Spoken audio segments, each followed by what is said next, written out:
দর্শক স্বাগত জানাই নেক্সাস টেলিভিশনের বিজিক অনুষ্ঠানে। আমি সঙ্গে আছি মঞ্জুর আহমেদ। ফার্স্ট সিকিউরিটি ইসলাম ব্যাংক নিবেদিত বিজিক অনুষ্ঠানে আজকে আমরা আমাদের দেশের রাজস্ব আদায় ব্যবস্থা নিয়ে আলোচনা করব। আমরা আমাদের এই অনুষ্ঠানটি এভাবে রেখেছি রাজস্ব ব্যবস্থাপনা ও মূল্যস্ফীতি। আমরা বোঝার চেষ্টা করব যে আসলে রাজস্ব ব্যবস্থাপনার মধ্যেই দেশে জিনিসপত্রের দাম বৃদ্ধির কোনো সুযোগ আছে কিনা, বা সেটি নতুনভাবে সাজিয়ে মূল্য যে বেড়ে যাচ্ছে সেটা কমানোর কোনো পথ নেওয়া যায় কিনা। এজন্য আমাদের মাঝে আজকে উপস্থিত আছেন এনবিআরের সাবেক সদস্য আয়কর জনাব শামসুদ্দিন আহমেদ। ডক্টর শামসুদ্দিন আহমেদ, আপনাকে স্বাগত জানাই। একই সাথে আমাদের মাঝে আছে দৈনিক ফাইন্যান্সিয়াল এক্সপ্রেস, ইংরেজি দৈনিক ফাইন্যান্সিয়াল এক্সপ্রেসের দৌলত আক্তার মালা, আপনাকেও স্বাগত জানাই। আমি শুরু করব ডক্টর শামসুদ্দিন আহমেদের কাছে। আমি যেভাবে বলছিলাম যে আমি দেখি যে রাজস্ব ব্যবস্থাপনার মধ্যেই এক ধরনের মূল্যস্ফীতির প্রবণতা তৈরি হয়। যদি আমি ভেঙে বলি যে আমাদের ট্যাক্স ব্যবস্থাপনা এখন পর্যন্ত সবচেয়ে বেশি যেখান থেকে কর আদায় হয় তা হচ্ছে শুল্ক এবং ভ্যাট থেকে, যেটা সব মানুষকে সমানভাবে আসলে দিতে হয়। অর্থাৎ ভ্যাট 15% হোক আর কিছু কিছু পণ্যে যে কম আছে সেটা সবাইকেই দিতে হবে সেই পণ্য যদি সে কনজিউম করতে চায়। আর শুল্কটার যে হারে আছে সেটা সব মানুষকেই সমানভাবে দিতে হয়। মানে চিনিতে যে শুল্কটা দেওয়া আছে বা তেলে যে শুল্কটা দেওয়া আছে সেটা তো সবাইকে কনজিউম করার সময় সেই শুল্কটা তার উপর দিয়ে যায়। সেই জায়গাটা কি, সেই চিন্তাটা কি ঠিক, বা সেইটা কি মূল্যস্ফীতিকে উস্কে দেয় না? সেটা যদি পরিমাণ বেশি থাকে, আপনি কীভাবে দেখেন? ধন্যবাদ আপনাকে। আপনি প্রশ্ন করেছেন যে মূল্যস্ফীতি এবং কর বা ট্যাক্স এই দুটোর সাথে কি সম্পর্ক। প্রথম কথা হচ্ছে যে মূল্যস্ফীতি জিনিসটা কিন্তু, যদি আমি বলি যে আমরা মূল্যস্ফীতি কখন বলি যে মূল্যস্ফীতি হয়েছে, যখন আমরা দেখি যে জিনিসপত্রের দাম বেড়ে গেছে বাজারে, তখন আমরা বলি যে মূল্যস্ফীতি হয়ে গেছে। এখন মূল্যস্ফীতি বা এই যে জিনিসপত্রের দাম যে বেড়ে যায়, এর কিন্তু নানাবিধ কারণ থাকতে পারে। আপনার প্রশ্নটা ছিল যে এই যে কর সবাইকে সমানভাবে, যেটা আপনি যেটা বলেছেন যে শুল্ক বা কাস্টমস ডিউটি, বা আপনি বলেছেন ভিএটি বা ভ্যালু অ্যাডেড ট্যাক্সের কথা আপনি বলেছেন। রিসার্চে দেখা গেছে যে ওইটা হচ্ছে ইনডাইরেক্ট ট্যাক্স। ভিএটি এবং কাস্টমস হচ্ছে ইনডাইরেক্ট ট্যাক্স। আরেকটা আছে ডাইরেক্ট ট্যাক্স, আমরা যেটাকে বলি ইনকাম ট্যাক্স বা আয়কর। রিসার্চে দেখা যাচ্ছে যে আয়কর যদি বৃদ্ধিপ্রাপ্ত হয় তাহলে ইনফ্লেশনে খুব একটা টাচ করে না, করলেও সেটা খুবই মিনিমাম পর্যায়ে থাকে। কিন্তু যদি ইনডিরেক্ট ট্যাক্স যদি বৃদ্ধিপ্রাপ্ত হয়, যেমন আপনার যদি সিডি বা কাস্টমস ডিউটি বা আরডি, এসডি এগুলো যদি আপনার ইম্পোজ করা এবং যদি বাড়ে, তাহলে হয়তো ইনফ্লেশনটা বাড়ে। সেটাকে আমরা যেটাকে বলি কস্ট পুশ ইনফ্লেশন, রাইট, যেটা আপনার দাম বৃদ্ধি করে দেয় এবং ফলে যেটা ক্রেতাকে বেশি পরিমাণ দাম দিয়ে ওই জিনিসটা কিনতে হয়। সো এখানে একটা সমস্যার সৃষ্টি হয়, একটা ইনফ্লেশনের সৃষ্টি হয়। অর্থাৎ পারচেজিং ক্যাপাসিটি, টাকার যে পারচেজিং ক্যাপাসিটি, এটা অনেক ক্ষেত্রে কমে যায়, হ্রাস পেয়ে যায়। তো ইনডিরেক্ট ট্যাক্সে আমি যেটা আপনাকে বোঝানোর চেষ্টা করছি যে ইনডিরেক্ট ট্যাক্স যদি বৃদ্ধিপ্রাপ্ত হয় তাহলে সেটা মুদ্রাস্ফীতিকে প্রভাবিত করতে পারে নেগেটিভলি, অর্থাৎ মুদ্রাস্ফীতি হতে পারে। তবে ইনডিরেক্ট ট্যাক্স বৃদ্ধিটাই মুদ্রাস্ফীতির অন্যতম কারণ নয়। আমি আশা করি যে আপনাকে আমি আপনার কাছে ফিরবো। আমি এখনকার বাজার পরিস্থিতির উপর দাঁড়িয়ে এই কথাগুলো বলছি, কারণ আমি ফিরবো মালার কাছ থেকে এসেই। সেটা হলো যে যদি চিনিতে 41% ট্যাক্স থাকে, 42% ট্যাক্স থাকে, তাহলে সরকার চেষ্টা করলেও ওই ট্যাক্স না কমানো পর্যন্ত চিনির মূল্য বাজারে কমবে না। সেটা আমি শুনবো, তবে তার আগে একটু মালার কাছ থেকে শুনে আসতে চাই যে আমাদের ট্যাক্স ব্যবস্থায় আমরা দেখি একভাবে যে মানুষ, এখানে দেখি একটা বড় বৈষম্য আছে দেশে, কিন্তু ট্যাক্স ব্যবস্থাপনার মধ্যে বৈষম্য কমানোর কি কোনো জায়গা আপনি দেখেন? যে অর্থাৎ গরিব মানুষের কাছ থেকে ট্যাক্স না নিয়ে বড়লোকদের কাছ থেকে ট্যাক্স নিয়ে একটা সমতার জায়গা তৈরি করে, এরকম কোনো জায়গা কি আপনি দেখেন? ধন্যবাদ, সুন্দর প্রশ্ন। এবং ট্যাক্স নিয়ে প্রোগ্রামটা করার জন্য নেক্সাস টিভিকে ধন্যবাদ জানাই। সামনে বাজেট আসছে, বাজেট আসলে একটা ভীতি কাজ করে সবার মধ্যে যে ট্যাক্স আছে। তো আপনি যেটা বললেন যে এটা আসলে একটা আইডিয়াল সিচুয়েশনে এটাই হওয়ার কথা, গরিব মানুষ কম ট্যাক্স দেবে, বড়লোকরা বেশি ট্যাক্স দেবে। কিন্তু আমাদের যে কর ব্যবস্থা সেটা কিন্তু আসলে ইনডাইরেক্ট ট্যাক্স, স্যার একটু আগে যেটা বলছিলেন যে খুব ইনডাইরেক্ট ট্যাক্স নির্ভর। তো সেজন্য যেটা হয় যে ধনী গরিব সবার ওপরে একই ধরনের করের বোঝা পড়ে। যেমন নিত্য প্রয়োজনীয় দ্রব্য কিনতে গেলে আপনি যা ট্যাক্স দিচ্ছেন, একজন খুব নিম্ন আয়ের মানুষ সেও একই ট্যাক্স দিচ্ছে। তো এই জন্য আসলে করের বোঝাটা খুব কঠিন হয়ে যায়। এবং এই যে যেটা বলে যে আয় বৈষম্য বাংলাদেশে বেড়ে যাচ্ছে, এবং ওয়ার্ল্ড ব্যাংকের ইন্ডিকেটর অনুযায়ী বাংলাদেশ এখন ডেঞ্জার লেভেলে আয় বৈষম্যে। তো আয় বৈষম্য কমানোর একমাত্র উপায় হচ্ছে, বা একমাত্র বড় উপায় হচ্ছে ডাইরেক্ট ট্যাক্স বাড়ানো, যে আপনার ইনকাম বেশি সেটা আপনার কাছ থেকে ট্যাক্স নিল। তো সেটার জন্য আসলে কর ব্যবস্থায় যে জিনিসগুলো থাকা দরকার আমাদের কিন্তু সেগুলো নেই। প্রপার্টি ট্যাক্স থাকার কথা, প্রপার্টি ট্যাক্স আসলে একসময় ছিল, কিন্তু তখন দেখা গেছে যে প্রপার্টি ট্যাক্স থেকে আমাদের যেভাবে কর আদায় করা উচিত সেই মেকানিজমগুলো আমাদের এখনো তৈরি হয়নি। যেমন প্রপার্টির মূল্য নির্ধারণ করতে হয়। হ্যাঁ, ধরেন আপনি বাবা কিংবা দাদার একটা সম্পত্তি পেলেন, সেটা আপনি ফেলে রাখলেন, তাহলে এটার মূল্য কত হবে? আজকে যে কিনেছে সে প্রপার্টি সেই মূল্য হবে, নাকি যখন কিনেছে সেই মূল্য হবে? তো এই মেকানিজমগুলো আসলে গভর্নমেন্টকে তৈরি করতে হবে। এবং ইনডাইরেক্ট ট্যাক্সের বোঝা গরিব মানুষের উপরে যাতে না পড়ে, যেটা আপনি একটু আগে বলছিলেন যে আমাদের মূল্যস্ফীতি অনেক বেড়ে গেছে, কারণ হচ্ছে আমাকে একটা পার ট্যাক্সে চলে যাচ্ছে, সবাইকে দিতে হচ্ছে ট্যাক্স। তো আমার যদি ক্ষমতা থাকে আমি হয়তো বেশি ট্যাক্স, গভর্নমেন্ট আমার কাছ থেকে বেশি ট্যাক্স নিক না, সেটা কোনো অসুবিধা নেই। এবং আরেকটা বিষয়, ট্যাক্স নিয়ে লিখতে গেলে আপনি যদি প্রশ্নটা করেননি, আমি একটু প্রসঙ্গটা একটু অবতারণা করি। সেটা হচ্ছে ট্যাক্স নিয়ে লিখতে গেলে প্রথম আমি যে দুটো প্রশ্নের সম্মুখীন হই, প্রথম হচ্ছে আমি কেন ট্যাক্স দেব, কেন আমি ট্যাক্স দেব? আমার যদি চাকরি না থাকে তাহলে কি আমাকে সরকার আমার ফ্যামিলিকে ভরণ পোষণ দেবে? আমি যদি অসুস্থ হই তাহলে কি সরকার আমাকে মেডিকেল এক্সপেন্সেস দেবে? তো এই সোশ্যাল সেফটি নেটগুলো একটু স্ট্রং যদি হয়, কিংবা স্ট্রং, এটা আসলে পরিপূরক, ডিম আগে না মুরগি আগে এরকম একটা বিষয়, যে ট্যাক্স হলে এই সেফটি নেটে অ্যালোকেশনটা দেওয়া যাবে, আবার ট্যাক্স না, যদি আপনি রেভিনিউ না পান তাহলে কোথা থেকে অ্যালোকেশন দেবেন? আরেকটা প্রশ্ন যেটা করে সেটা হচ্ছে আমি যে ট্যাক্সটা দিচ্ছি, ট্যাক্সের টাকাটা কিভাবে খরচ হচ্ছে, কোথায় খরচ হচ্ছে? রিসেন্টলি গত পরশুদিন পলিসি রিসার্চ ইনস্টিটিউটের একটা স্টাডিতে উঠে এসেছে যে 43% অফ রেভিনিউ যেটা গভর্নমেন্টকে আমরা ট্যাক্স হিসেবে দেই, সেটা চলে যাচ্ছে গভর্নমেন্ট অফিসিয়ালদের স্যালারি, অ্যালোকেশন অ্যান্ড অ্যালাউন্সেসে। আমি যদি ট্যাক্স দিই, সেটা যদি এইভাবে এরকম স্টাডি দিয়ে দেখানো হয় যে এত টাকা চলে যাচ্ছে সরকারি কোষাগারে, তাহলে আসলে কতটুকু আমার মানে ট্যাক্স দেওয়ার ইচ্ছা থাকবে? Number one. আমি বলছি না যে সরকারি অফিসিয়ালদের ইনসেন্টিভ দিতে হবে না, দিতে হবে। যেমন আরেকটা স্টাডি এসছে যে আমাদের এত মন্ত্রণালয় আসলে কতটুকু দরকার, মাথা ভারী প্রশাসন হয়ে যাচ্ছে কিনা, এই জিনিসগুলো আসলে দেখার বিষয় আছে। কারণ এগুলোর সব কিছুই কিন্তু ট্যাক্স পেয়ার্স মানি। আমি 1 টাকা ট্যাক্স দিলেও সেটা কিন্তু আমার পকেটের হার্ড আর্ন মানি। কেউই পছন্দ করবে না যে তার পকেট থেকে টাকা দিয়ে দেওয়া, যদি উইদাউট রিটার্ন, কোনো যদি রিটার্ন এনশিওর না হয়, তাহলে আমি যে ইনকাম করছি সেটা আমি গভর্নমেন্টকে দিচ্ছি, এটার একটা রিটার্ন আমার এনশিওর করতে হবে, কিংবা এটার যথেষ্ট যথোপযুক্ত ব্যবহার, মানে যেটা আমাকে স্যাটিসফাই করবে। যেমন গভর্নমেন্ট করেনি তা না, পদ্মা ব্রিজ হয়েছে, আমাদের মেট্রো, অনেক কিছু হয়েছে, আমাদের মেগা ইনফ্রাস্ট্রাকচার। তো এই ইনফ্রাস্ট্রাকচারগুলো আমার কিন্তু ট্যাক্স পেয়ার্স মানিতেই হয়েছে।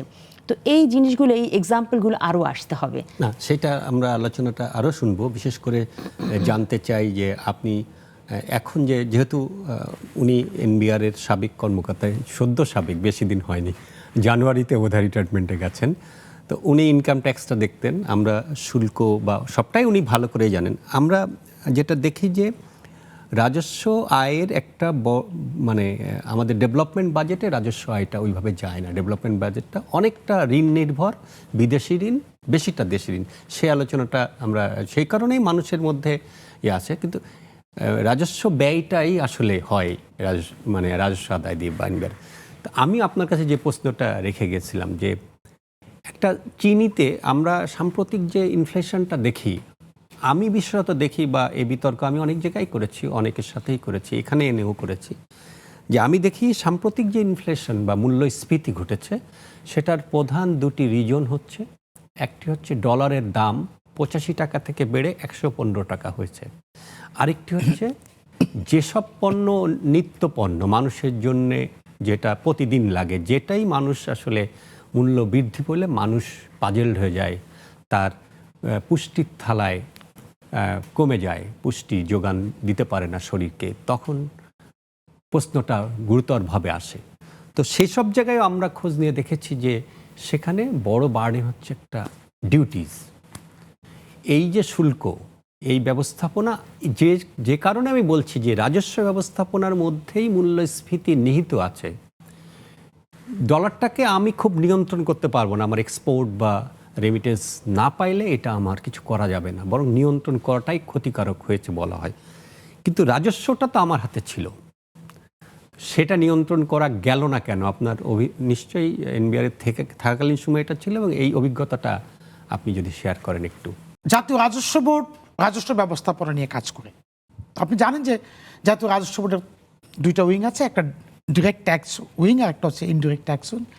ডিরেক্ট ট্যাক্স আপনারা জানেন, ইনকাম ট্যাক্স। মালা যেটা বলছিল যে ইনকাম ট্যাক্সের যেটা প্রসঙ্গত বলে রাখি যে ইনকাম ট্যাক্স কিন্তু গরিব এবং ধনীর মধ্যে কিন্তু ডিফারেন্স আছে।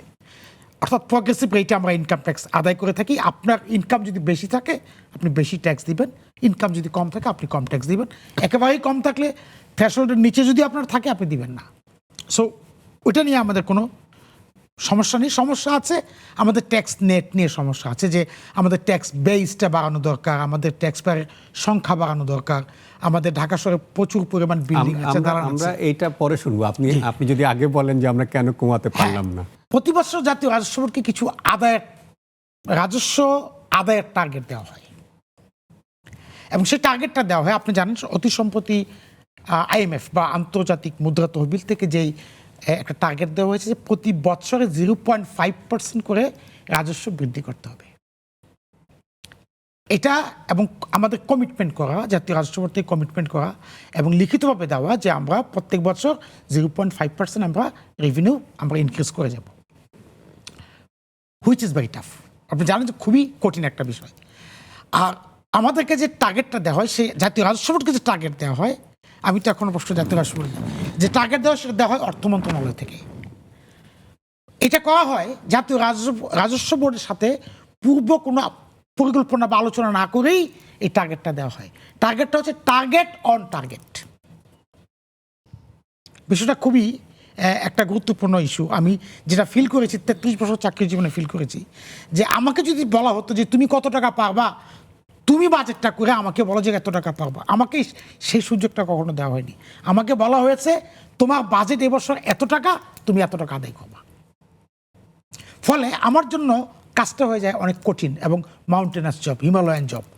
সো সেই ক্ষেত্রে জাতীয় রাজস্ব বোর্ড তখন বসে, তখন আলাপ আলোচনা করে, রেটের এদিক ওদিক করে, কোন জায়গা থেকে বাড়াতে হবে, কোন জায়গা থেকে কমাতে হবে, সেই বিষয়গুলা তখন আপনার আলোচনায় ফিরবো, তবে তার আগে একটা বিরতি যেতে হচ্ছে। আর বিষয়টা খুবই ইন্টারেস্টিং যে আমাদের পরিকল্পনাটা উল্টা দিকে হয়, আপনাদের দিক থেকে হয় না। এটা খুবই ইন্টারেস্টিং। এইভাবে পাবলিকলি জানা আছে কিনা, আমি অন্তত দেখি নাই যে পাবলিকলি এইভাবে আলোচনাটা আসে। তো আমরা সেই আলোচনাটা ফিরবো, তবে তার আগে একটা বিরতি যেতে হচ্ছে। দর্শক সঙ্গে থাকুন, ফিরে আসছি কিছুক্ষণ পর।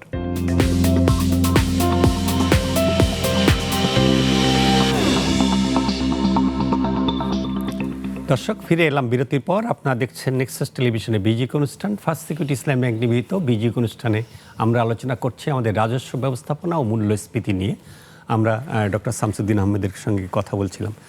আপনি একটা গুরুতর বিষয় অবতারণা করেছেন যে বাজেটে যে টার্গেট করা হয় সেটার পরিকল্পনা মাথায় রেখে অর্থ মন্ত্রণালয় আপনাদেরকে একটা টার্গেট দেয়, অর্থাৎ রাজস্ব আদায়ে আপনাদের কি, কিন্তু সেখানেও তো একটা জিনিস থাকে যে আমার যারা রাজস্ব আদায় করে দিবে, রাজস্ব বহির্ভূত সরকারের যে ট্যাক্স আদায় হয় সেটা তো খুবই সামান্য।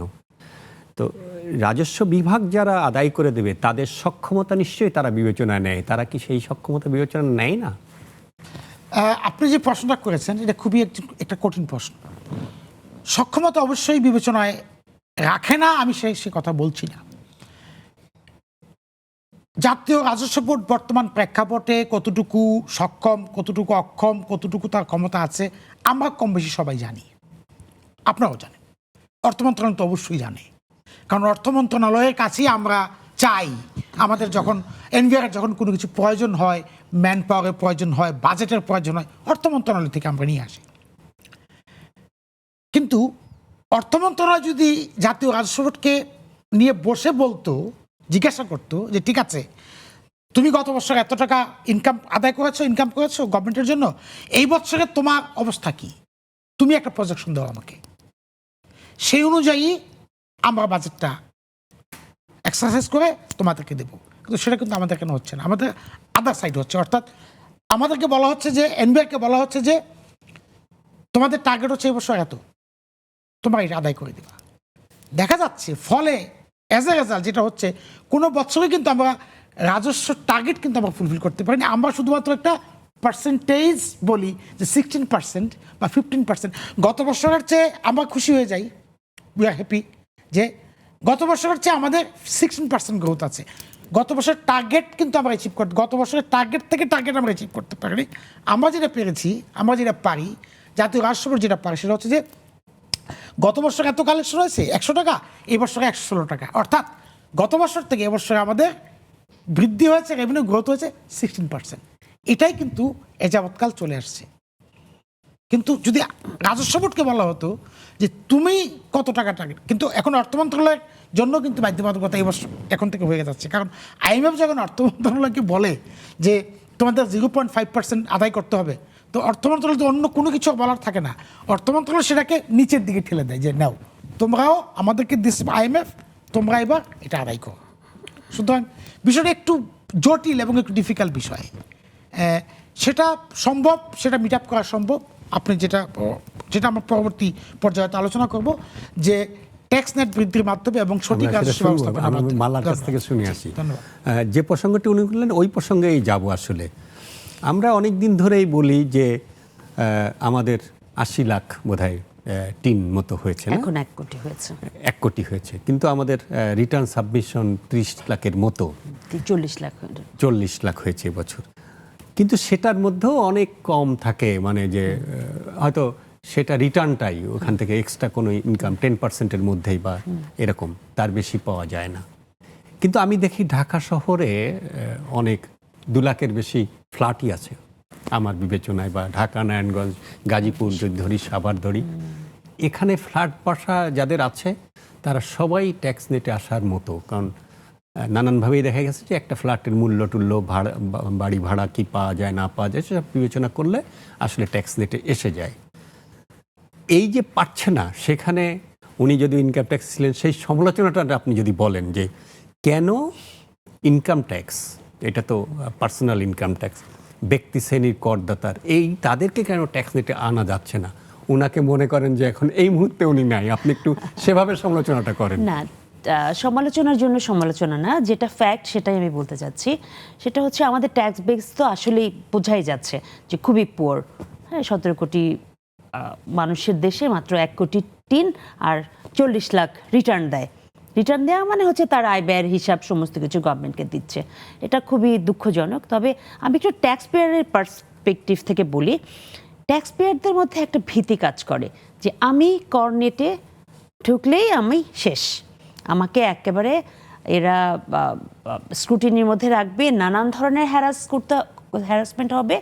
এই একটা পার্সপেক্টিভ কিন্তু বহু বছর ধরে ডেভেলপ হয়ে আসছে। হ্যাঁ, যার জন্য আসলে মানুষ বলে যে আমার যত খুশি ব্যাংক থেকে কেটে নিক, ট্যাক্স কেটে নিক অ্যাট সোর্সে, বাট আমি ওই নেটে ধরা দেব না, ট্যাক্স নেটে আমি ধরা দেব না। কারণ ওখানে গেলেই ওখানে ফাইল থাকবে, সব কিছু ট্যাক্সের লোকজন আমাকে নানানভাবে হ্যাসেল করবে, একটা ভীতি কাজ করে। এটা কিন্তু একটা ট্যাক্স অ্যাভয়েডেন্সের একটা বড় কারণ বাংলাদেশের পার্সপেক্টিভে। তো এনবিআরকে আসলে বোঝাতে হবে যে ট্যাক্স দেয়া আপনার আইনগত দায়বদ্ধতা, ট্যাক্স আপনাকে দিতে হবে আপনার যদি ট্যাক্সেবল ইনকাম থাকে, এবং এটা ট্যাক্স দেওয়ার ক্ষেত্রে আপনাকে কোনো ধরনের হ্যারাস করা হবে না। সিম্পলিফিকেশন, এই প্রসঙ্গটার সাথে চলে আসে হচ্ছে অটোমেশন। যদি আমি ঘরে বসে, আমি আজকে মোবাইলে বসে টাকা ট্রান্সফার করতে পারছি, বিল দিতে পারছি, এভরিথিং দিতে পারছি, তাহলে আমি কেন ট্যাক্সের কাজটা মোবাইলে বসে করতে পারবো না? আমাকে কেন ট্যাক্স অফিসে ভিজিট করতে হবে? আমাকে কেন একটা ট্যাক্স সার্টিফিকেটের জন্য বসে থেকে টাকা দিতে হবে? তো এই জিনিসটা আসলে অ্যাড্রেস করতে হবে, নাম্বার 1। নাম্বার 2 হচ্ছে ট্যাক্সের অফিসিয়াল অ্যাডমিনিস্ট্রেশনে যথেষ্ট পরিমাণে গভর্নমেন্টের ইনভেস্ট করতে হবে, তাদের ট্যাক্স অফিস দিতে হবে। এটা আমি আবারও শুনবো আপনার কাছ থেকে এটা, কিন্তু এটা ঠিক করদাতাদের পার্সপেক্টিভ থেকে আপনি কথা বললেন, কিন্তু এনবিআর এর ফেলিওর, যারা ইনকাম ট্যাক্সে কাজ করছেন তাদের তো একটা ফেলিওর আছে। তারা ফেল করছে বলেই আমার ট্যাক্স নেটটা বাড়ছে না। এতদিনে আমার ট্যাক্স নেটে কি চেহারা সেটা আপনি নিজেই বলছেন, যে কারণে আমার শুল্কের উপর জোর দিতে হচ্ছে, আমদানি শুল্কের উপর, যে কারণে আমার ভ্যাটের উপর জোর দিতে হচ্ছে, যে কারণে আমার বৈষম্য তৈরি হচ্ছে, বৈষম্য কমাচ্ছে না। যেটাই আমার প্রশ্ন এসছে, যে সাবজেক্টটা আমরা বলছি রাজস্ব ব্যবস্থাপনা ও মূল্যস্ফীতি, সেই জায়গার সমালোচনাটা আমি শুনবো। তার আগে আপনার কাছ থেকে একটু শুনে আসতে চাই। আমরা মালার মধ্য দিয়ে বুঝলাম যে মালার একটা কম বেশি সিম্প্যাথেটিক জায়গা আছে এনবিআর প্রতি, বা পাবলিকের জায়গা থেকে পাবলিক কেন দিতে চায় না সেই জায়গাটা সে বেশি এক্সপ্লেন করতে চায়। আমি চাই যে এনবিআর এর সমালোচনার জায়গাটাও ওপেন হোক, কারণ জিনিসটা অনেক দিন ধরে আমরা বলছি, জিনিসটা সব মহলে সবাই জানে, সবাই বলে, এবং আমরা সরকারকে এনবিআরকে নানান ধরনের ফ্যাসিলিটি দেওয়ারও কথা শুনি, কিন্তু কার্যত আমরা সেটা দেখি না। আমরা দিন শেষে ওই ট্যাক্স লয়ারের মাধ্যম দিয়ে এনবিআরের কাছে পৌঁছানো বছর শেষে, এবং সেটার একটা সার্টিফিকেট নিতেও আমাদেরকে পয়সা দিয়ে নিতে হয়, যেটা মালাও বলেছেন। সবার জীবনে এটা সত্য, সবাই জানে, অপ্রকাশিত কিন্তু প্রকাশ্য সবার কাছে, যে সবাইকে এনবিআরে যাইতে হয়, একটা টাকা পয়সা দিয়ে তার একটা মিনিমাইজ করতে হয়। তো এই ডিপার্টমেন্টটা আপনি দিতেন, মানে ইনকাম ট্যাক্স, এইটা আপনি দেখতেন, কতটা সফল করতে পেরেছেন, কতটা উন্নতি করতে পেরেছেন, একটু বলেন। ধন্যবাদ আপনাকে। প্রথমে আমি আপনাকে বলছি যে একটা প্রসঙ্গ এসেছে যে ফেইলিউরের বিষয়টা আপনি বলছেন, আমি আপনার সাথে একেবারেই একমত নই। আমি জাতীয় রাজস্ব বোর্ডকে কোনোভাবেই ফেইলিউর হয়েছে বা ইনকাম ট্যাক্স ডিপার্টমেন্ট বলেন বা কাস্টমস ডিপার্টমেন্ট বলেন, এই কথাটা মোটেও ঠিক নয়। কেন ঠিক নয় আমি আপনাকে বলবো। তার আগে একটা কথা বলে নেই, সেটা হচ্ছে যে আপনি বলছেন যে শুল্কের উপরে নির্ভর করতে হচ্ছে। আপনার ইনফরমেশনের জন্য আপনাকে জানাচ্ছি যে বর্তমানে যেই রাজস্ব আদায় হচ্ছে তার 35% আসে ভিএটি থেকে, 35% আসে ইনকাম ট্যাক্স থেকে, এবং বাকি 30% বা 30%-এরও কম আসে শুল্ক থেকে। সো এখন কিন্তু আমাদের প্রশাসন শুল্ক নির্ভর নয়, কেননা ইন্টারন্যাশনাল যেই ট্যারিফ ব্যারিয়ার আছে, ব্যারিয়ার কিন্তু আস্তে আস্তে কমে যাচ্ছে। সো আমি চাইলেই কাস্টমস ডিউটি আমি আর ইম্পোজ করতে পারবো না। সো এই জিনিসটা মাথায় রাখতে হবে যে আমাদের কিন্তু এখন আমরা বেসিক্যালি দুটাতে আমরা জোর দিচ্ছি। একটা হচ্ছে ভিএটি বা ভ্যালুডেড ট্যাক্স, আরেকটা হচ্ছে আপনার ইনকাম ট্যাক্স। এক সময়ে ডাইরেক্ট ট্যাক্স ইনকামসের কন্ট্রিবিউশন ছিল 10%। আপনি খেয়াল করবেন ওভার দি ইয়ার্স সেটা কিন্তু এখন 35%-এ কিন্তু চলে এসছে। সো ইনকাম ট্যাক্স কিন্তু আমরা কিন্তু এগিয়ে যাচ্ছি। মালা যে কথাটা বললো যে এখানে ফেলিউরের কোনো ইস্যু নাই, এখানে সক্ষমতার বিষয় কিছুটা আছে। যেমন ও যেটা বললো যে আমি যদি ঘরে বসে আমার রিটার্নটা সাবমিট করতে পারি তাহলে তো আমার কোনো প্রবলেম নেই। আপনি জেনে আনন্দিত হবেন, মালাও নিশ্চয়ই জানে যে গত কয়েক বছরে কিন্তু জাতীয় রাজস্ব বোর্ড অটোমেশনের জন্য প্রচুর পরিমাণ কাজ করেছে, এবং এখন কিন্তু আপনি অনলাইনে আপনি রিটার্ন সাবমিট করতে পারবেন। আমি জানি যে মালা আমার সাথে দ্বিমত পোষণ করতে পারে যে না এখনও সিস্টেমটা সেইভাবে ডেভেলপ করে, আমি স্বীকার করি। আমরা 90% বা 95% আমরা আমাদের জাতীয় রাজস্ব বোর্ড এগিয়ে গেছে অটোমেশনে। আরেকটা বিষয় হচ্ছে যে গত বছর কিন্তু একটা নতুন আইন হয়েছে, ট্যাক্স রিটার্ন প্রিপেয়ারার্স একটা আইন, একটা বিধিমালা হয়েছে। যারা প্রান্তিক ট্যাক্স পেয়ার যারা আছে তারা, কারণ সঙ্গত কারণেই ট্যাক্স কিন্তু একটা টেকনিক্যাল ইস্যুস, টেকনিক্যাল একটা বিষয়, এখানে একটা হিসাব কিতাবের বিষয় আছে। সো সাধারণ জনগণ যারা, প্রান্তিক জনগণ যারা, তারা তো এত হিসাব কিতাব জানে না। সো জাতীয় রাজস্ব বোর্ড একটা বিধিমালা করেছে যে ট্যাক্স রিটার্ন প্রিপেয়ার্স, গভর্নমেন্ট থেকে তাদেরকে ইনসেন্টিভ দেওয়া হবে, এবং সেই ইনসেন্টিভ নিয়ে তারা প্রান্তিক ট্যাক্স পেয়ারদেরকে তারা হেল্প করবে to submit the income tax return. So আমার দৃষ্টিতে জাতীয় রাজস্ব বোর্ডের পার্টিকুলারলি আয়কর বিভাগের কোনো ফেইলিউরের কোনো সুযোগ নাই এবং ফেইলিউর নাই। আপনি বলতে পারেন যে হ্যাঁ আপনাদের পারফরমেন্স আশাব্যঞ্জক নয়, এখন এটা হচ্ছে কম্পারেটিভ একটা বিষয়, কারণ আমি পারফরমেন্স ইভ্যালুয়েশন করি বা আমি রাজস্ব আদায় করি বা আমি আমার দিকটা দেখি স্যাটারিস পেরিবাস। অর্থ হচ্ছে যে আমি আমার কাজটা ঠিকমতো করতে পারবো, আদার থিংস রিমেনিং কনস্ট্যান্ট। জাতীয় রাজস্ব বোর্ড তার টার্গেট আদায় করতে পারবে, তার ট্যাক্সটা আদায় করতে পারবে, তার কাজটা করতে পারবে স্যাটারিস পেরিবাস, অর্থাৎ আদার থিংস রিটার্নিং। আমরা ফিরবো আপনার কাছে, তবে তার আগে একটা বিরতি যেতে হচ্ছে। দর্শক সঙ্গে থাকুন, ফিরে আসছি কিছুক্ষণ পর।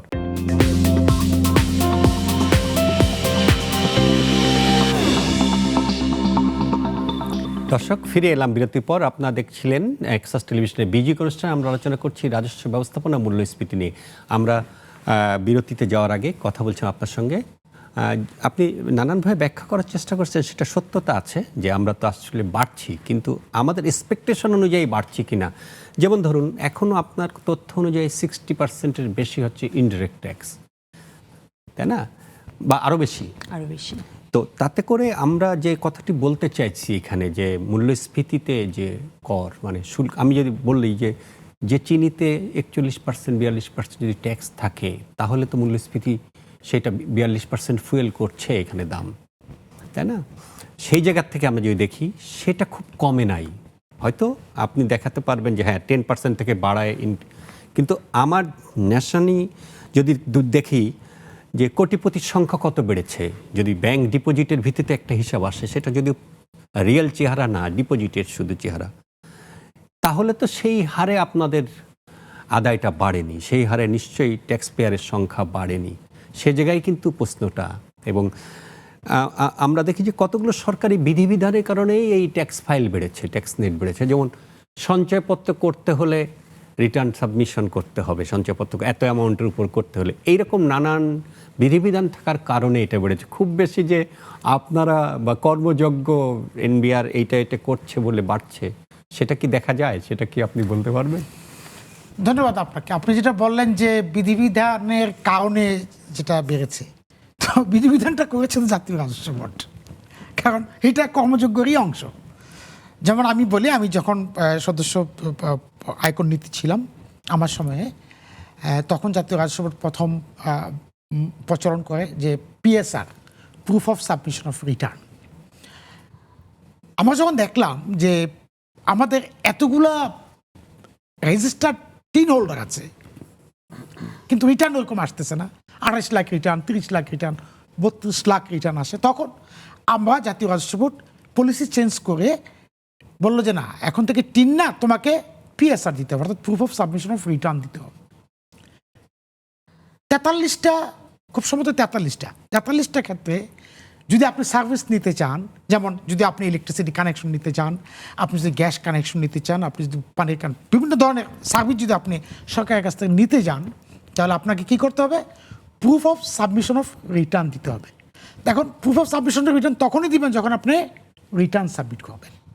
সো এইটা কিন্তু একটা আইনি একটা মেকানিজম, যে মেকানিজমের মাধ্যমে আমি এখন কিন্তু যে মালা যে তথ্যটা আপনাকে দিল যে বর্তমানে 1 কোটির উপরে কিন্তু আমাদের এখন রেজিস্টার্ড টিন হোল্ডার কিন্তু আছে। আরেকটা তথ্য যেটা, সেটা হচ্ছে যে রিটার্ন দাখিলের সংখ্যা ওরকম কিন্তু বাড়েনি।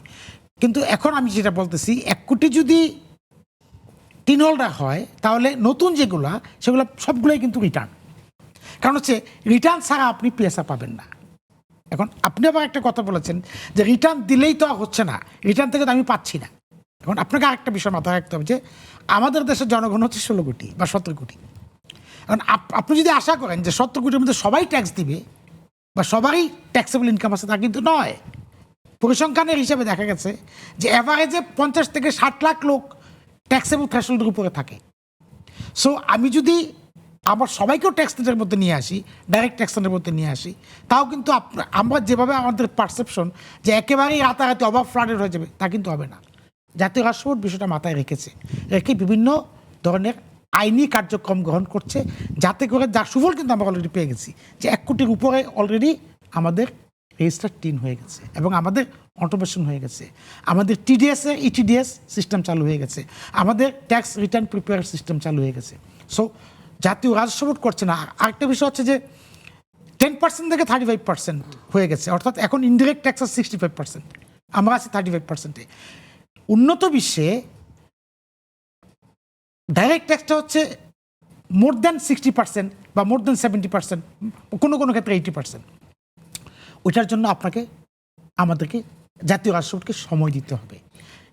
সবচেয়ে বড় কারণ আমি একটা যেটা বলি, যেটা আমি রিসার্চের মাধ্যমে আইডেন্টিফাই করেছি, আমাদের বাংলাদেশে ট্যাক্স কালচারটা কিন্তু নেই। সো যখন একটা রোবাস্ট ট্যাক্স কালচার যখন আমাদের দেশে যখন ডেভেলপ করবে, যেমন আমি প্রায় বলি যে যদি পয়লা বৈশাখের মেলা হয়, মেলায় যাওয়ার জন্য কাউকে বলতে হয় না। ঈদ আসতেছে সামনে, শপিং করার জন্য কাউকে বলতে হয় না, সবাই চলে যায়। তো ট্যাক্সের রিটার্ন ট্যাক্স ডে যখন আসবে, 30 নভেম্বর যখন আসবে, কাউকে বলার দরকার নেই, ভলান্টারিলি সবাই যাবে যে ঠিক আছে রিটার্ন দাখিলের সময় চলে আসছে, চলো আমাকে রিটার্ন দেই, আমি ইনকাম করেছি আমাদের। এই পারসেপশনটা, এই কালচারটা যে যতক্ষণ পর্যন্ত ডেভেলপ না করবে, ততক্ষণ পর্যন্ত আমাদেরকে ওই এনফোর্সমেন্ট মেকানিজম, অর্থাৎ জোর জবরদস্তি করে, আইন পরিবর্তন করে, পিএসআর করে, এই করে সেই করে আমাদের চেষ্টা করতে হবে। তবে আমি যেটা বললাম যে 10% থেকে 38%, আমি অবশ্যই এটা আশা করি যে এই বছরে হয়তো এটা 40%-এ চলে যাবে।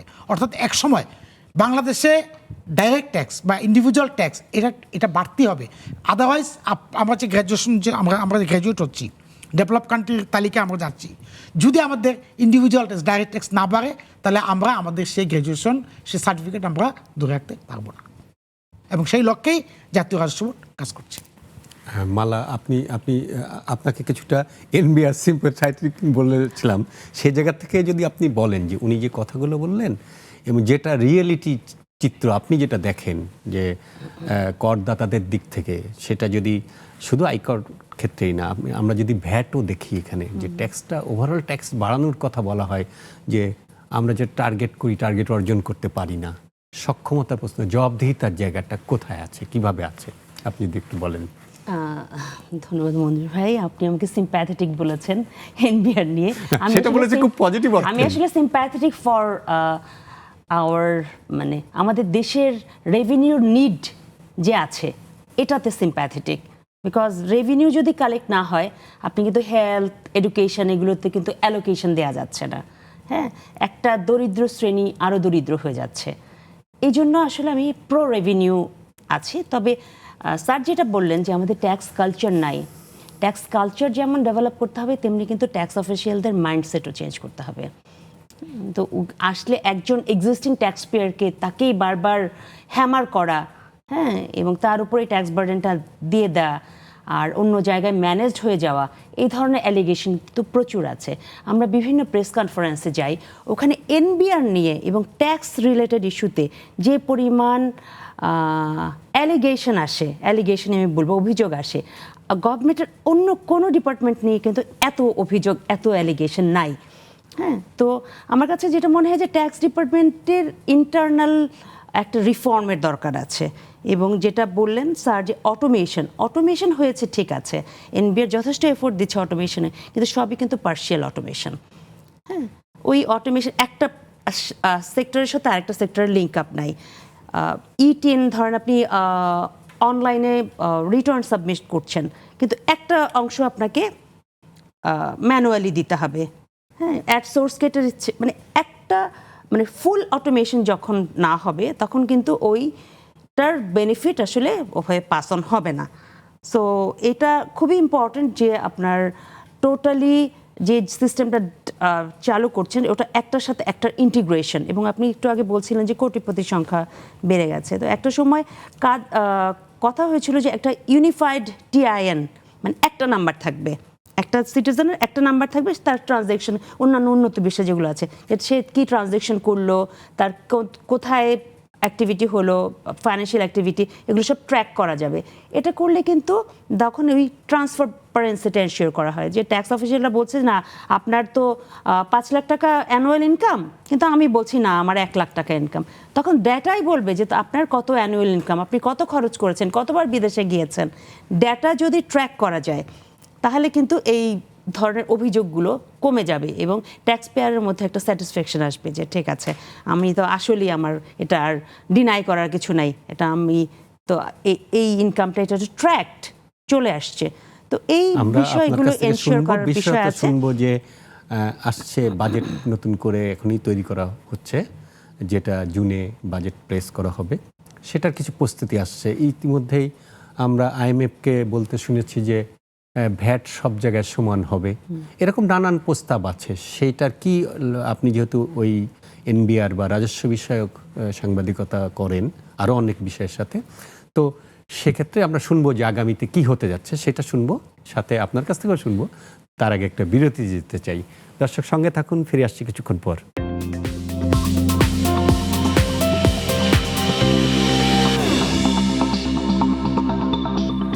দর্শক ফিরে এলাম বিরতির পর। আপনারা দেখছেন নেক্সাস টেলিভিশনের বিজয়ী অনুষ্ঠানে। আমরা আলোচনা করছি রাজস্ব ব্যবস্থাপনা ও মূল্যস্ফীতি নিয়ে।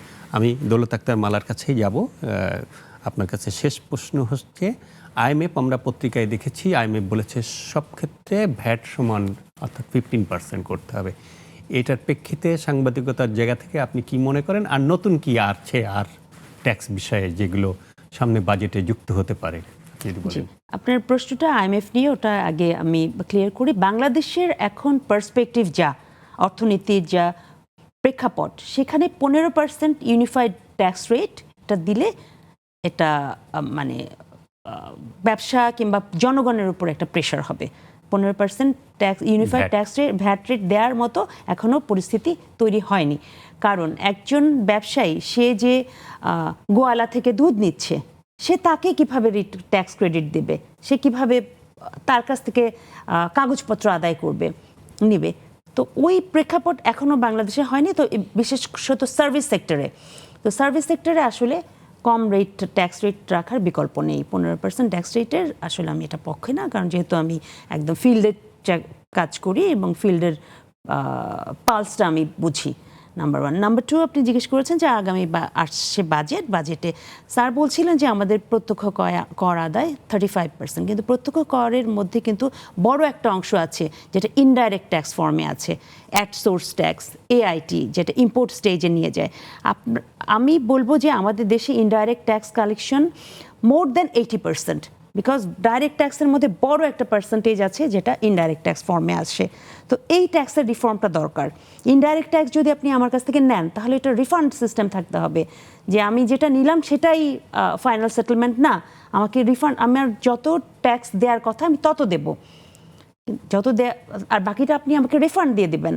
এরকম একটা সিস্টেম যদি না থাকে, তাহলে ওইটা ট্যাক্স কিন্তু ব্যবসার উপরও প্রেশার, এবং ব্যবসায়ীরা কিন্তু এই ট্যাক্স দেয় না, দেয় কিন্তু আমরা ভোক্তারা, কনজিউমার, এন্ড কনজিউমার্সরা। আলটিমেটলি আপনি যেটা বলছেন যে ইনফ্লেশন, এভাবেই কিন্তু ইনফ্লেশন বেড়ে যায়, যে ট্যাক্সের প্রেশার দেয় ব্যবসায়ীদেরকে, তাদের যা না দেওয়ার কথা সেটা হয়তো তাদের 15% দেওয়ার কথা, দিতে হচ্ছে তাদেরকে 25% অ্যাকচুয়াল ট্যাক্স রেট, যেটা আমরা বলি এফেক্টিভ ট্যাক্স রেট। যেমন কোম্পানিগুলো বলে যে আমাদের ট্যাক্স রেট হয়তো 27%, কিন্তু আমাদের এফেক্টিভ ট্যাক্স রেট বেড়ে যায় 50%, 60%ও হয়ে যায় অনেক সময়, কারণ ইনডাইরেক্ট ফর্ম অফ ট্যাক্সেস আছে যেটা আমাকে পাস অন করে দেয় হচ্ছে কনজিউমারের উপরে, আমি ভোক্তা হিসেবে। আজকে আর আপনাকে সময় দেওয়া যাবে না, ঠিক আছে, ধন্যবাদ। আপনি যদি, মালার প্রশ্ন আছে এবং আমার সাথে প্রশ্ন হলো যে কি হতে যাচ্ছে এটা বাস্তবসম্মত কিনা। আইএমএফ এর প্রস্তাবও আপনি দেখেছেন, মালা আরও কিছু প্রশ্ন করেছে যে ডাইরেক্ট ট্যাক্সের মধ্যেও অনেকটা ইনডাইরেক্ট ট্যাক্স আছে, এবং যেটা রিফান্ড করার মতো আমাদের আইনি কাঠামোতে নাই বা পাওয়া যায় না। এটা হলো রিয়েলিটি, যে যেটা বেশি নিয়ে নিলেন সেটা রিটার্ন করেন না। আমরা চেষ্টা করি এক বছরটা আরেক বছরের সঙ্গে অ্যাডজাস্টমেন্ট করার জন্য, খুব সফল হয় বলে মনে হয় না। আপনি যদি বলেন যে এইটাতে চেঞ্জ আনা যায় কিনা বা কী করা যায়। ধন্যবাদ। মালা প্রথম প্রশ্নের আমি জবাব দিচ্ছি, যে সে মালা বলার চেষ্টা করেছে যে যেই টাকাটা কেটে নিয়ে যাচ্ছে এটা ইনডিরেক্ট, দ্যাট ইজ, এটা ইনডিরেক্টলি আপনার কাছে মনে হচ্ছে ইনডিরেক্ট, কিন্তু এটা ডিরেক্ট ট্যাক্স, এটা ইনডিরেক্ট ট্যাক্স নয়। এটা যার দায় তার দায়, অর্থাৎ করদাতার নিজস্ব দায়। ডিরেক্ট ট্যাক্স হচ্ছে অ্যাডভান্স নেই, আর অ্যাডসোর্সের যেভাবে নেই না কেন এটা আপনার দায়। আপনার যেটা দায় সেটা ডাইরেক্ট ট্যাক্স, এটা ইনডাইরেক্ট ট্যাক্সের সাথে মেলানো যাবে না। 2 নম্বর হচ্ছে যে বিষয়টা, যে এনবিআর কোন বিষয়টা বলছিলেন মালা, যে ট্যাক্সের আপনার Refund indirect করা। form এ রিফান্ড করা refunded- রাইট হ্যাঁ।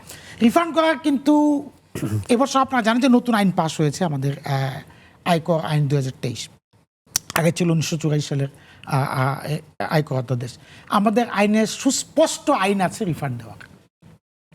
কিছু কিছু ক্ষেত্র ব্যতীত সব ক্ষেত্রে কিন্তু রিফান্ড দেওয়া হয়, এবং রিফান্ড কিন্তু আমাদের বর্তমান যে রাজস্ব প্রশাসন আছে, প্রশাসন কিন্তু বলে দিয়েছে যে এই আইনটা যাতে সুস্পষ্টভাবে কার্যকর হয়, এবং রিফান্ড কিন্তু এখন দেওয়া হচ্ছে। সুতরাং এই অ্যালিগেশন ঠিক নয় যে রিফান্ড দেওয়া হচ্ছে না।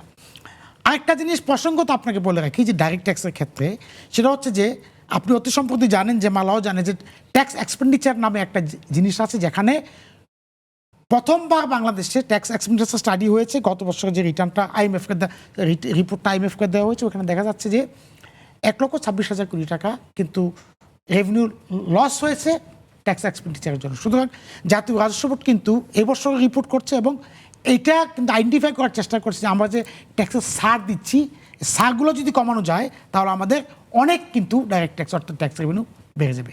সো জাতীয় রাজস্ব বোর্ড সেই প্রেক্ষাপটে সেই উদ্দেশ্য নিয়ে কিন্তু পরিশ্রম করে যাচ্ছে, এবং আমরা আশাবাদী, আমি ব্যক্তিগতভাবে আশাবাদী যে অবশ্যই যে দিনগুলো আসছে, যে সামনের যে দিনে আমাদের আয়কর থেকে আদায় বাড়বে, পরোক্ষ করের ভূমিকা কম থাকবে, প্রত্যক্ষ করের ভূমিকা বেশি থাকবে।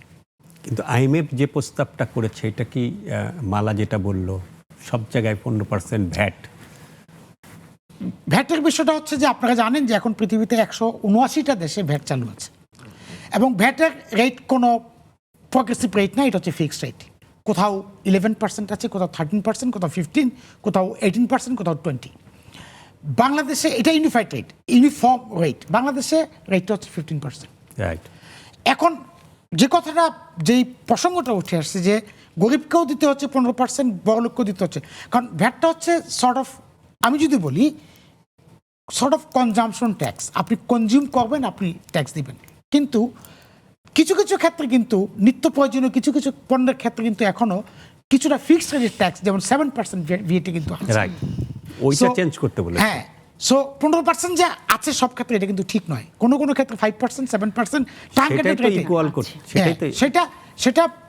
সেটা হচ্ছে জাতীয় রাজস্ব বোর্ড যদি বিস্তারিত পরীক্ষা নিরীক্ষার পর মনে করে যে না 15%কে 11% নিয়ে আসা যায়, বা 9% সেটা আনতে পারে, কিন্তু রেট থাকবে সিঙ্গেল রেট, একটা রেট থাকবে। আচ্ছা, সেটা 15% না হয়ে 12% হতে পারে, কিন্তু রেট থাকবে একটা, ভ্যাট রেট একটাই থাকবে। সেটা কি সব ধরনের পণ্যে একরকম ভ্যাটটা থাকাটা? সব ধরনের পণ্যে একরকম থাকবে, এটা ইউনিফাইড রেট। তবে বাস্তবতায় বিবেচনায় সরকার কোনো কোনো ক্ষেত্রে সেই রেটটাকেই, একটা বেস রেট থাকবে 15% বা 11%, 12%, সরকার হয়তো বিবেচনাপূর্বক তার কোনো মানে কোনো আমরা যে particular- আলোচনাটা করছিলাম যে কর ব্যবস্থাপনার মধ্যে যে বৈষম্য দূর করার জায়গাটা থাকে, সেই বৈষম্যের জায়গাটা কিন্তু আমরা ভ্যাটের মধ্যে দিয়েই রেখে দিচ্ছি। আজকার এই বিষয়ে আলোচনা করা যাচ্ছে না, আমরা নিশ্চয়ই পরবর্তীতে আপনাকে নিয়ে আবার এটা নিয়ে আলোচনা করব। দর্শক, যেমনটি আমরা আলোচনা করছিলাম, আমাদের কর ব্যবস্থাপনার মধ্যেই এক ধরনের বৈষম্য তৈরি করার জায়গা তৈরি হয়ে আছে। আমাদের ডাইরেক্ট ট্যাক্স বাড়ানোর মধ্য দিয়ে সে চেষ্টা চলছে অনেক দিন ধরে, কিন্তু সেটা খুব ধীর গতিই মনে হয়। কারণ এখনো পর্যন্ত আমরা 52 বছরের বাংলাদেশে আমরা পেয়েছি 40% মতো, 35% হচ্ছে আমাদের ডাইরেক্ট ট্যাক্স, বাকিটা হচ্ছে ইনডাইরেক্ট ট্যাক্স, অর্থাৎ সব মানুষকেই দিতে হয়। গরিবকেও দিতে হয়, একজন রিক্সাওয়ালাকেও দিতে হয়, আবার একজন হাই অফিসিয়ালকেও দিতে হয়। তো সেই জায়গা থেকে বেরোতে হবে। তার থেকে বড় ব্যাপার, আমাদের দেশের উন্নয়নের জন্য সবাইকে যেমন ট্যাক্স দিতে হবে, এনবিআর যে ট্যাক্সটা আদায় করতে পারে না, সেটার একটা ব্যাখ্যা আমরা পেলাম যে এনবিআর নিজেরা ট্যাক্সটার পরিকল্পনা করে না, উপর থেকে চাপিয়ে দেওয়া হয়। আমরা যতক্ষণ পর্যন্ত সেই জায়গাগুলো সুস্থভাবে সমন্বয় করতে না পারবো, আদায় ব্যবস্থা ততটা উন্নতি হবে না। আমরা বাজেটে বড় পরিকল্পনা করলেও আসলে দেখা যাবে যে তা অনেকটা বাস্তবায়নযোগ্য হচ্ছে না, আবার অনেক দিক থেকে দেখা যাবে যে ঋণ নির্ভর হয়ে যাচ্ছে, যার দায়ও কিন্তু ভবিষ্যৎ ট্যাক্সপেয়ারদের ঘাড়ে পড়বে। আমাদের এই অনুষ্ঠানটি প্রতি রোববার রাত 9টা থেকে 10টা পর্যন্ত দেখানো হয়, পরদিন সোমবার বেলা 12টা থেকে 1টা পর্যন্ত পুনর্বার দেখানো হয়। সে পর্যন্ত সবাই ভালো থাকুন, সুস্থ থাকুন, শুভরাত্রি।